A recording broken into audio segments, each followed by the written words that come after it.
మొదలుపెట్టాను.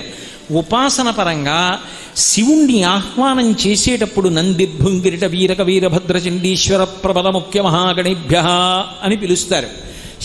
నంది వెనక భృంగిని పిలుస్తారు. భృంగి ఒక అద్భుతమైనటువంటి స్వరూపం. మీకు దీన్ని బట్టి ఏమర్థం అవుతోంది? శివుడితో సమానమైనటువంటి స్థాయికి ఒకడు ఎదిగిపోయాడు అంటే శిలాదుని యొక్క భక్తి.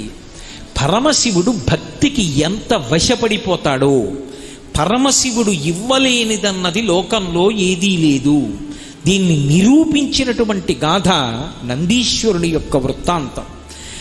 అంతటి మహానుభావుడు. అలాగే భృంగి యొక్క జననం విన్నంత మాత్రం చేత శివానుగ్రహం కలుగుతుంది అంటారు. ఎందుచేత అంటే ఒకానొకప్పుడు పార్వతీ కళ్యాణం జరిగింది. పార్వతీ కళ్యాణం అంత తేలికగా జరిగిన కళ్యాణం కాదు. పార్వతీ కళ్యాణం ఎంతమంది ఎదురు చూస్తేనో జరిగినటువంటి కళ్యాణం. పార్వతీ కళ్యాణం జరగాలి, సుబ్రహ్మణ్యోత్పత్తి జరగాలి. సుబ్రహ్మణ్యుడు పుడితే తప్ప తారకాసుర సంహారం కాదు. తారకాసుర సంహారం జరిగితే తప్ప దేవతలు ఋషులు ప్రశాంతపడడం కుదరదు. లోకములను క్షోభింపజేస్తున్నాడు. అటువంటి పార్వతీ కళ్యాణం పూర్తయింది. పురారామ కృతోద్వాహో నీలకంఠో మహాతపాః దృష్ట్వా చ స్పృహయా దేవీ మైథునాయోపచక్రమే అంటారు. ఆ పార్వతీ పరమేశ్వరుల కళ్యాణం అయిపోయిన తరువాత 100 దివ్య సంవత్సరములు పార్వతీదేవితో రతిక్రీడ సలిపాడు పరమశివుడు. వాళ్ళకి కుమారుడు జన్మించలేదు. 100 దివ్య సంవత్సరములు పూర్తయిపోయాయి. ఆయన హేళగా పార్వతీదేవితో అలా రమిస్తూనే ఉన్నాడు. అకస్మాత్తుగా దేవతలకి అక్కర్లేని ఆలోచన ఒకటి వచ్చింది. అది రావలసిన ఆలోచన కాదు, ఒక వింత ఆలోచన వచ్చింది వాళ్ళకి. ఈ పార్వతీ పరమేశ్వరులిద్దరే అపారమైనటువంటి తేజోమూర్తులు. శంకరుడిగా అపార తేజో రాశి, పార్వతీదేవి ఆదిశక్తి. ఇక వీళ్ళిద్దరూ ఒకరితో ఒకరు క్రీడించడం వలన వేరొక భూతం లోకంలో జన్మిస్తే, వేరొక ప్రాణి పుడితే అది ఎంత మహద్భూతమైపోతుందో దాన్ని మనం భరించగలమో భరించలేమో. కాబట్టి శంకర బిడ్డణ్ణి కనద్దు, మీ తేజస్సు మీ యందే నిలబెట్టండి అని అడుగుదామని దేవతలందరూ బయలుదేరి ఎక్కడో అంతఃపురంలో పార్వతీదేవి క్రీడిస్తుండగా కైలాస పర్వతానికి యువతల నిలబడి ప్రార్థన చేశారు. దేవదేవ మహాదేవ లోకస్యాస్య హితేరత. ఓ లోకముల యొక్క హితమును కోరుకునేటటువంటి పరమశివ, నలోకా ధారయిష్యంతు తవ తేజాసురోత్తమ. మీ యొక్క తేజస్సుని భరించగలిగినటువంటి ప్రాణులు లేవు. మీరు పార్వతీదేవితో క్రీడించడం వలన వచ్చేటటువంటి గొప్ప ప్రాణిని మేము తట్టుకోలేము. అందుకని మీ తేజస్సు మీ యందే ఉంచేసుకోండి అన్నారు. పరమభక్తితో అడిగితే ఈ వరం ఇవ్వడమా, ఈ వరం ఇవ్వకపోవడమా ఉండదు శంకరుడికి. ఆయన అన్నాడు, నేను 100 దివ్య సంవత్సరములు పార్వతీదేవితో క్రీడించాను. నా రేతస్థానము నుండి నా తేజస్సు స్ఖలనమవుతోంది. ఇక పైన నా తేజస్సుని నా యందు నిలబెట్టుకుంటాను. కానీ ఇప్పుడు ఈ పతనమవుతున్నటువంటి తేజస్సుని ఎవరు ధరిస్తారు చెప్పండి అన్నాడు. అంటే దేవతలందరూ ఒకళ్ళ ముఖం ఒకళ్ళు చూసుకున్నారు. ఎవరు పట్టుకుంటారు? శివ తేజస్సుని పట్టగలిగిన వాళ్ళు ఎవరు? ఏదైనా భరించేది భూమి. అందుకని దేవతలందరూ భూమి వంక తిరిగి అన్నారు, ఎత్తేజ క్షుభితం ఏతద్ధరా దారయిష్యతి అన్నారు. ఎవరు పట్టలేరు. ఒక్క భూమి పట్టుకుంటుంది, భూమి మీద విడిచిపెట్టమన్నారు. ఆ తేజస్సుని భూమి మీద విడిచిపెట్టాడు. భూదేవి ఆ పరమశివుని యొక్క తేజస్సుని తట్టుకోలేకపోయింది. భూమి వణికిపోయి నేను తట్టుకోలేను, దీన్ని విడిచిపెట్టేస్తున్నానని. ఆ శివ తేజస్సు కానీ వదిలిపెట్టేసిందా భూమి? అది ఎక్కడైనా కనుమరుగైపోయిందా? ఇక తారకాసుర సంహారం జరగదు, కొడుకు పుట్టడు శివుడికి. అందుకని దేవతలందరూ భయపడిపోయి అగ్నిని పిలిచారు. తతో దేవా పునరిద మూచశ్చాదహుతాశనం. ఓ అగ్నిహోత్ర, వేడిగా ఉంది, భరించలేకపోతోంది భూమి, శివ తేజస్సుని నీ యందు పెట్టుకో అన్నారు.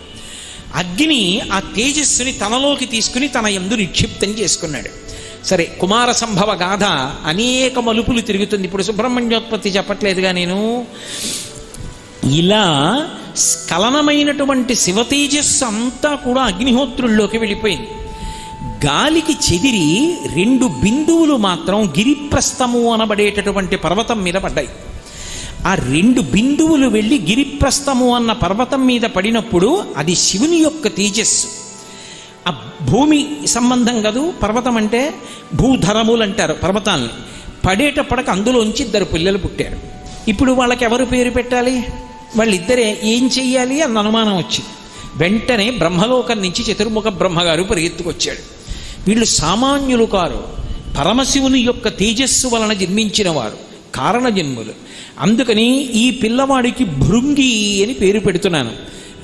రెండవ వాడికి మహాకాళి అని పేరు పెడుతున్నాను. మహాకాళి ఆడపిల్ల కాదు, పురుషుడే. మహాకాళి అని పేరు పెడుతున్నాను. ఒకడి పేరు భృంగి, ఒకడి పేరు మహాకాళి అని నిర్వచించాడు. వీళ్ళిద్దరూ పార్వతీ పరమేశ్వరుల యొక్క సేవ చేస్తూ ఉండేవారు. తత్వతః భృంగికి శంకరుడంటే అపారమైనటువంటి భక్తి. ఆయన పార్వతీదేవి పట్ల అంత భక్తి కలిగిన వాడు కాడు. స్త్రీ అన్న ఉదాసీన భావం.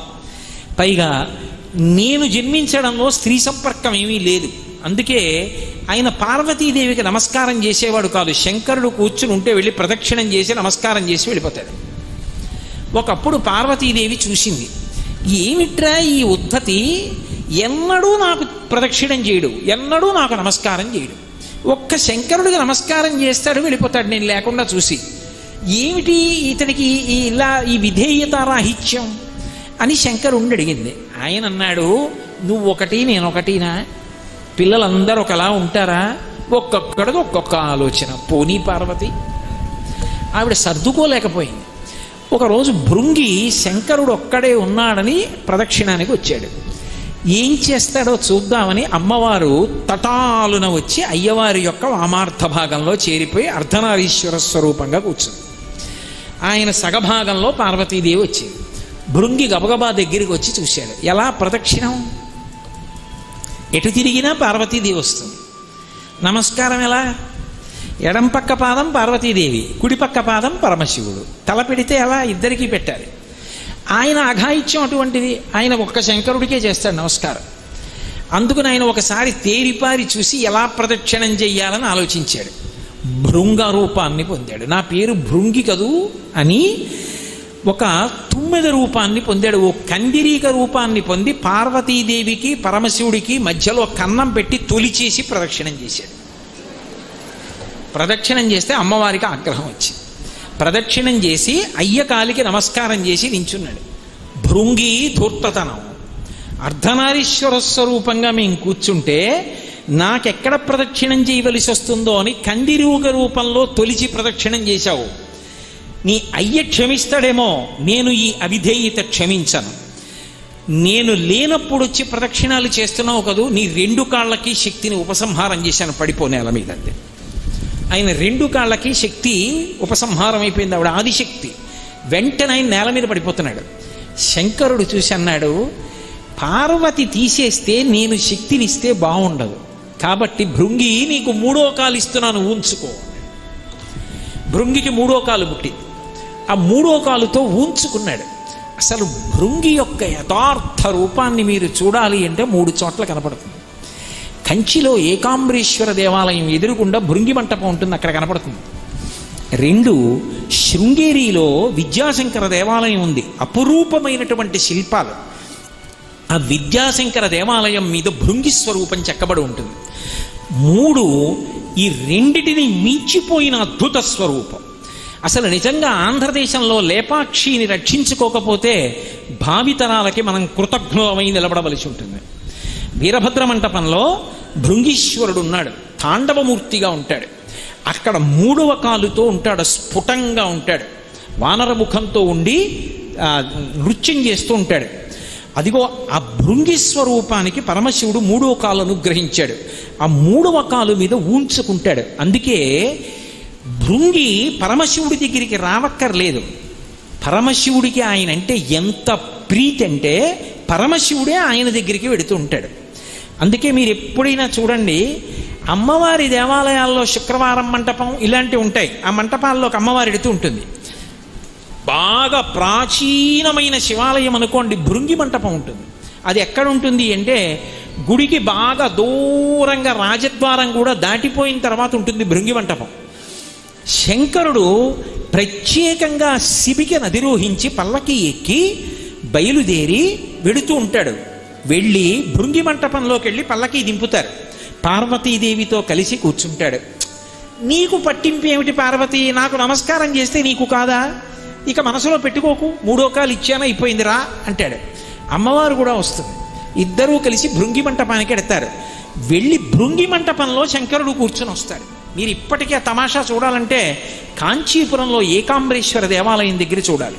మనం గబగబగబా లోపలికి వెళ్ళిపోతాం. అలా కాదు, మీరు వెళ్లకుండా చూస్తే ఏకాంబరేశ్వర దేవాలయం రాజద్వారం కన్నా కూడా అవతల భృంగి మంటపం ఉంటుంది. ఆ భృంగి మంటపానికి వస్తాడు పల్లకీలో. ఆ భృంగి మహానుభావుడు, అపారమైనటువంటి శివభక్తుడు. పరమశివుడు ఎప్పుడూ కూడా ఎవరి వంక చూస్తాడంటేట, ఆ వినయానికి ఆ భక్తికి ఎంత లొంగిపోయాడంటే భృంగి వంక చూస్తాట. ఏ విషయంలోనైనా సరే అన్నది ఎంతవరకు అన్వయమో తెలుసా? సాయంకాలం ప్రదోష వేళలో తాండవం చేస్తాడు శంకరుడు. అందుకే ప్రదోష వేళలో శివాలయానికి వెడితే అన్ని దేవాలయాలకి వెళ్ళినట్టే అంటారు. అందరు దేవతలు కైలాసానికి వెళ్ళిపోతారు పక్క వాయిద్యాల కింద మోగించడానికి. శంకరుడు తాండవం చేస్తూ ఉంటాడు. ఆ తాండవం చేసేటప్పుడు అందరూ వచ్చి కూర్చుంటారు. ఇక శంకరుడు వస్తే తాండవం మొదలవుతుంది.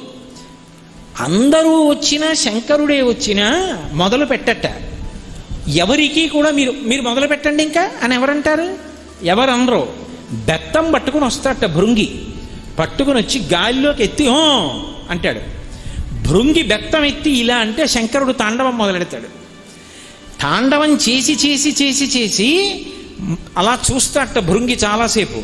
బెత్తం ఎత్తి అంటాడు, ఆగిపోతాడు. అందుకే శంకరాచార్యులు వారు శివానంద లహరిలో ఒక శ్లోకం చేశారు.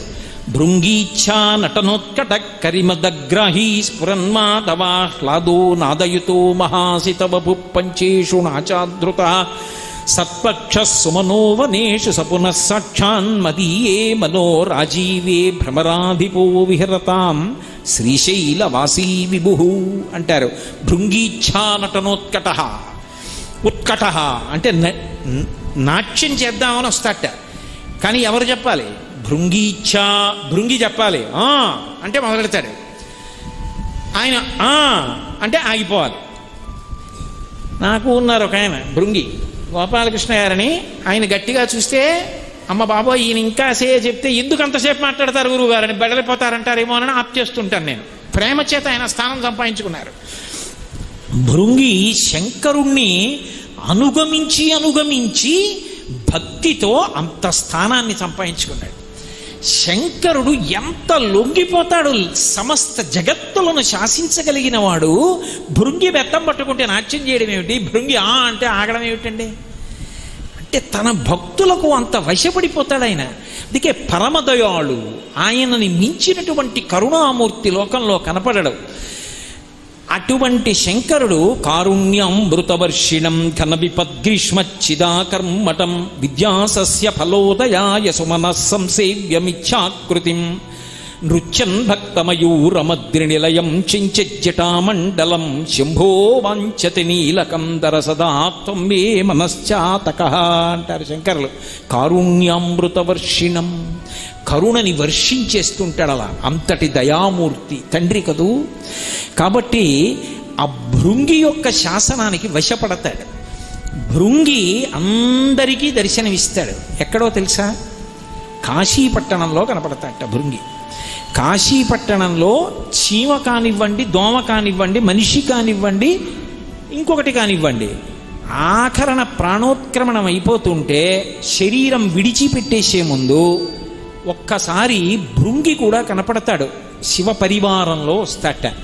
ఆ సమయంలో శంకరుడు చేసే ఉపకారంలో వచ్చేటటువంటి పరివారంలో ఒకడయ్యాడు భృంగి. అందుకే శివోపాసనలో కూడా గంట కొట్టి శంఖం ఊది పిలిస్తే నంది భృంగిరట వీరక వీరభద్రచండీశ్వర ప్రమద ముఖ్య మహాగణేభ్య శ్వేతాదిలికలీశాంతాం యోగాచార్య మతానుగాం సద్వాదశోత్తర శిష్య సంఖ్యాం స్మరామ్యహం అంటూ పిలుస్తారు ఆవాహనలో.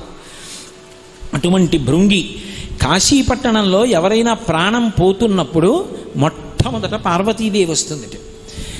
ఆ తల్లి వచ్చి అయ్యయ్యో వీడికి ప్రాణం పోతోంది, పాపం ఊపిరి అందట్లేదు, చెమట్లు పట్టేస్తున్నాయని చెప్పి పాలిండ్లు కదలంగ పసిడిపయ్యద వీచు అచలాధిపుని కూర్మి ఆడుబిడ్డ తూత్కారమునరించి తొండంబు ముక్కున శిఖరారావంబు జిలుకు డుంటి ప్రథమోత్తముండు భృంగి భయరక్షణార్థంబు పాలాగ్రమున తీర్చు భసితరేఖ ప్రత్యక్షమై వచ్చి భాగీరథీ గంగ మృదుల హస్తము సాచి మేనునివురు దక్షిణ శృతి మీదుగా ధాత్రి త్రెళ్ళి పెద్ద నిద్రకు మాగన్ను పెట్టువేళ పంచజనులకు తారక బ్రహ్మ విద్య అభవుడు పదీశముదరించునప్పుడు కాశీఖండం.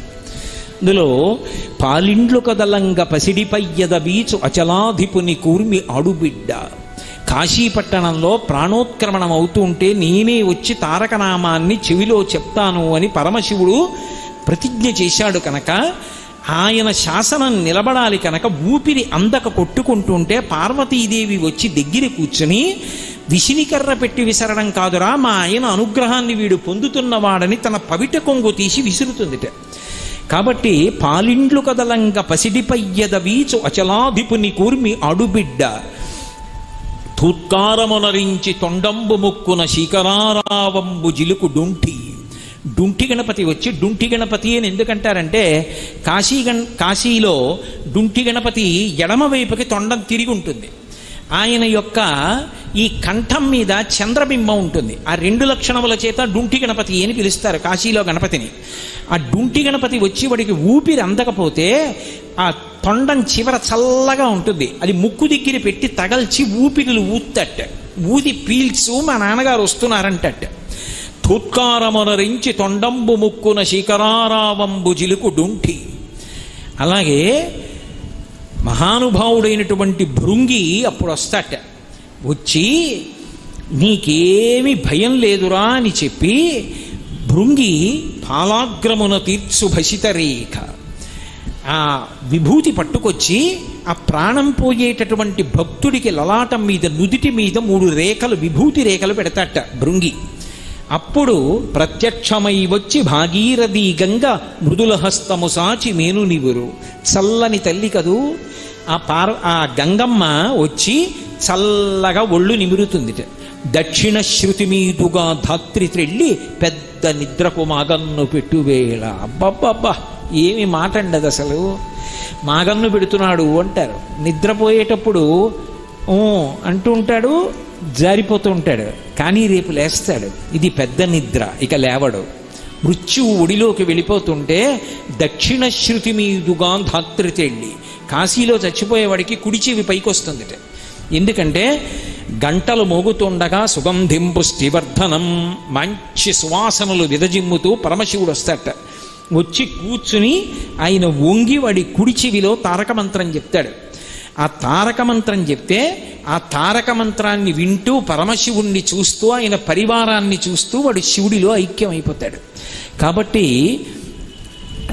అటువంటి స్థితిలో మహానుభావుడు దక్షిణ శృతి మీదుగా ధాత్రి తెళ్ళి పెద్ద నిద్రకు మాగన్ను పట్టువేళ పంచజనులకు తారక బ్రహ్మ విద్య అభవుడు ఉపదేశమునరించునప్పుడు కాశీపట్టణంలో పరమశివుడు ఆ తారక మంత్రాన్ని సమస్త ప్రాణులకు ప్రాణోత్క్రమణ వేళలో ఉపదేశం చేస్తూ ఉంటాడు. అప్పుడు వస్తాడు శివపరివారంలో భృంగి. అంతటి అదృష్టానికి నోచుకున్నవాడు భృంగీశ్వరుడంటే.